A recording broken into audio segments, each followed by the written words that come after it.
Hi and welcome to the Active Citizen series. I'm Kurt Smith. In this particular video, we'll focus on requesting a variance before the Zoning Hearing Board. Of the many issues that the Zoning Hearing Board is charged with adjudicating, probably the most common are the request for variances and the request for special exceptions. And as noted at the beginning, in this video, we'll focus on the request for variances. Let's begin by asking the question, what is a variance? That's actually a tough question to answer, but let's start with this notion of non-conforming status. From the first video in this series, we learned that the governing body, along with a planning committee, puts together the zoning plan. There are two basic ways in which a property can be non-conforming. One would be with respect to dimensional issues, and another with respect to use. We also learned that the state requires the municipality to zone every inch of land over which it is responsible, and it must accommodate every lawful activity or use of land within the plan. For an example, let's focus for the moment on the IP district, or the Industrial Park District. Now keep in mind that prior to enacting the zoning plan, there was no IP district. But now there is an IP district, and what we might find is that the IP district prohibits residential use. And it requires that the property fronts be at least 150 feet wide. Now let's say in the planning phase, several houses in this area were caught up in the IP district. And let's say that none of them has a property front that's anywhere near 150 feet. Well, they are now in violation of the IP district, for they violate both dimensional and use regulations.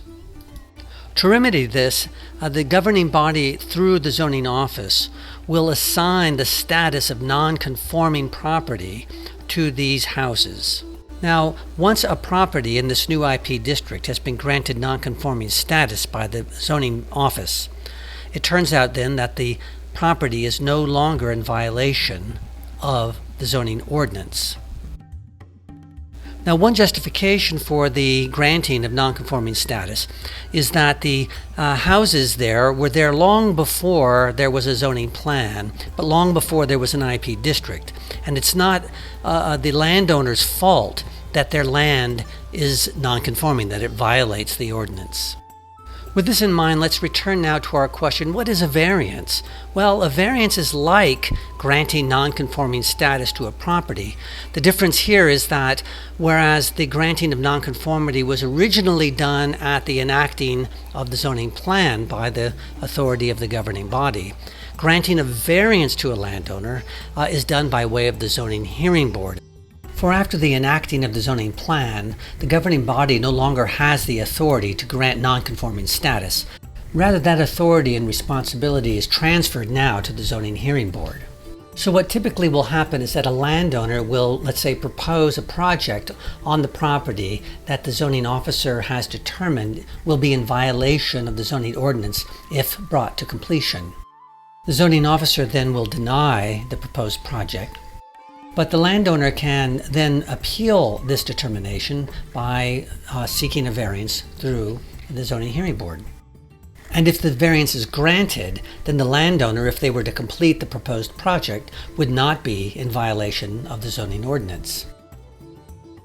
So insofar as there are two ways in which a property can be non-conforming, one would be dimensional, the other would be use, it turns out then that there are two kinds of variance that one can request. One is dimensional and the other is use. It turns out that most municipalities have adopted 5 criteria that a landowner must meet in order for the Zoning Hearing Board to justifiably grant a variance. For example, a landowner might need to show that there are unique physical circumstances that make conforming to the ordinance impossible. A landowner may need to show that without being granted the variance, they would not be able to use the property in any reasonable way. A landowner will need to show that the hardship that they are now suffering is not something that was brought about or created by them. The landowner will have to show that if the variance is granted, that the proposed project will not alter the essential character of the district, it will not impair adjacent properties, and it will not harm the public. Lastly, the landowner will have to show that the variance they are seeking represents a minimum alteration with respect to the current ordinance. You will find a video dedicated to each of these 5 criteria in this series. And you will also find a video focused on the seeking of a dimensional variance and another video for the seeking of a use variance.